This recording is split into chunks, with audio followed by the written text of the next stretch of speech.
j'ai en main un flacon de kétamine et je voudrais m'assurer que la quantité qui reste présente dans mon flacon correspond bien à ce qui devrait rester normalement au vu de tout ce que j'ai enregistré dans les registres. Donc pour ça, je vais venir dans l'historique, je vais venir ici au niveau des registres et je vais sélectionner le registre qui m'intéresse. Donc ici, on s'intéresse au registre des stupéfiants. On va demander à voir la période par exemple de l'année dernière. Et je vais pouvoir rechercher à partir d'un mot-clé. Ici, par exemple, on travaille sur la kétamine.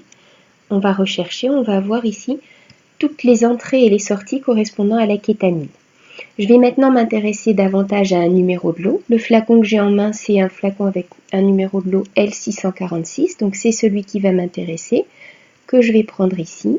Je vais rechercher et je vais donc avoir toutes les entrées et toutes les sorties qui correspondent à ce numéro de lot L646.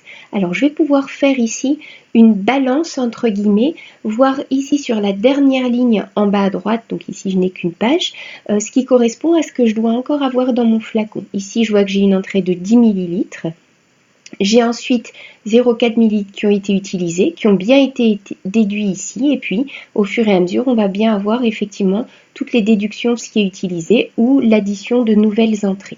Donc ce 1,4 correspond à 1,4 ml que je dois encore avoir dans mon flacon L646.